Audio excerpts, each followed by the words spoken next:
I'll be honest with you. There was a time when I seriously considered giving up on my garden. The soil was hard as concrete, weeds sprouted faster than I could pull them, and my vegetables looked more pathetic than productive. I'd spent hundreds of dollars on amendments, compost, and fancy fertilizers, yet nothing seemed to work. Then, I discovered something so simple, so ridiculously free, that I almost didn't believe it could make a difference.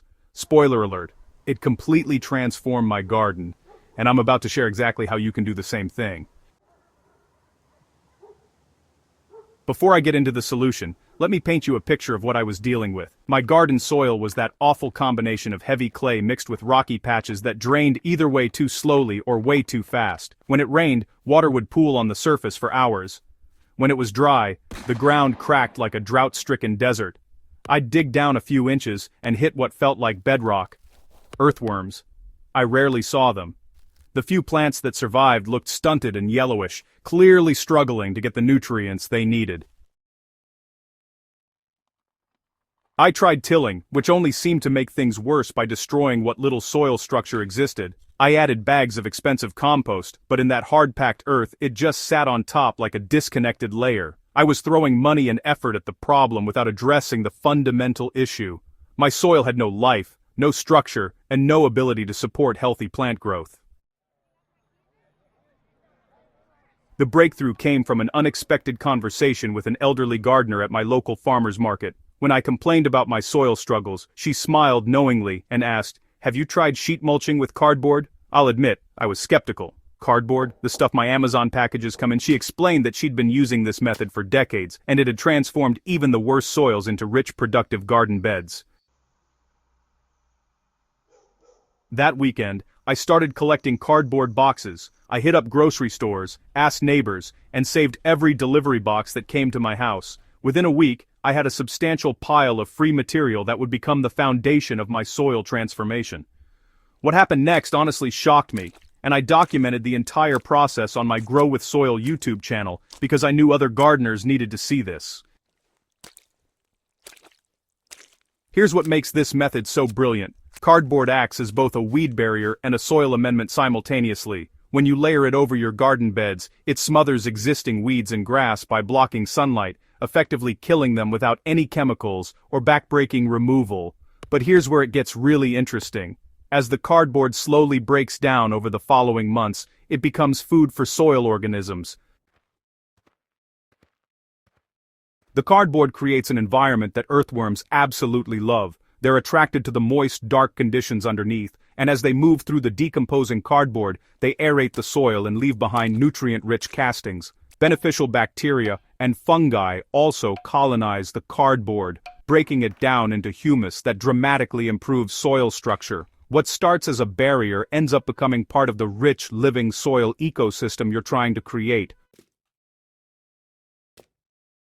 This process also helps retain moisture in ways I never expected. The cardboard layer acts like a blanket, keeping the soil underneath consistently moist even during dry spells. This consistent moisture level encourages deep root growth and keeps those beneficial soil organisms active and thriving. It's like creating a perfect environment where all the elements of healthy soil come together naturally. Let me walk you through exactly how I implemented this method, because the details matter. First, I mowed down the weedy, struggling areas of my garden as close to the ground as possible. I didn't remove anything. The dead plant material would just become more organic matter. Then, I watered the area thoroughly, creating a moist foundation that would help everything break down faster. Next came the cardboard layer. I used plain brown cardboard boxes, making sure to remove any tape, stickers, or glossy labels. I overlapped the pieces by at least 6 inches to prevent weeds from sneaking through gaps. This is crucial. Any space left uncovered will become a weed superhighway. I wet each piece of cardboard as I laid it down, which helped it conform to the ground and start the decomposition process immediately. Once the entire area was covered, I added a thick layer of organic material on top. I used a combination of grass clippings, leaves, straw, and whatever compost I could scrounge up. This layer needed to be at least 4 to 6 inches thick. The purpose of this top layer is threefold.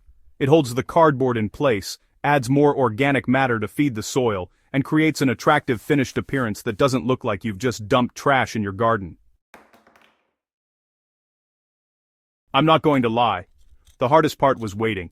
For the first few weeks, my garden looked like a cardboard recycling center, and I had moments of doubt, but I reminded myself that I was building soil, not just creating instant garden beds. After about 6 weeks, I started noticing changes. The cardboard was softening, and when I carefully lifted a corner, I saw earthworms everywhere. The soil underneath felt different, less compacted, more crumbly.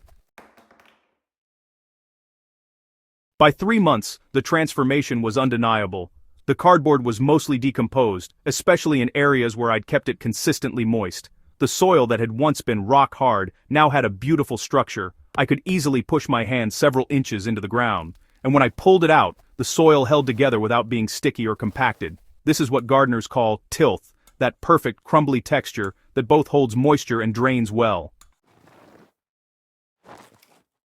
I planted my fall crops directly into this transformed soil, and honestly, the difference was staggering. Root vegetables grew deeper and larger, leafy greens were vibrant and productive, the plants just looked healthier, with that deep green color that really shows they're getting all the nutrients they need. Even better, weed pressure had dropped dramatically, because the cardboard method had effectively reset my weed seed bank.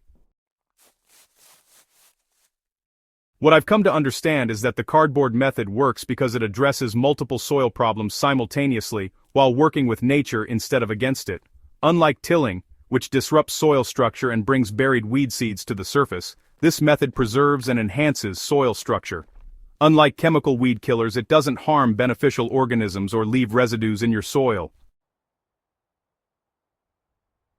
The method is also incredibly forgiving and adaptable. You can use it on existing garden beds to create new growing areas in your lawn or to reclaim neglected spaces. It works in different climates and with various soil types, whether you're dealing with heavy clay like I was, sandy soil that won't hold moisture, or rocky ground that's difficult to work. The cardboard method can help. If you're struggling with your garden soil like I was, I genuinely hope you'll give this method a try. Start small if you're skeptical. Convert one bed and see what happens. Document your progress, take photos, and pay attention to how your soil changes over time. I promise, you'll be amazed at what free cardboard and a little patience can accomplish. Remember, great gardens aren't built overnight. They're created by gardeners who understand that healthy soil is the foundation of everything. The cardboard method gave me that foundation, and it can do the same for you. If you try this technique, I'd love to hear about your experience. Drop me a comment on Grow with Soil, subscribe to follow my ongoing garden experiments, and share this article with any fellow gardeners who might be fighting the same soil battles you once faced. Together we're building better gardens, one cardboard box at a time.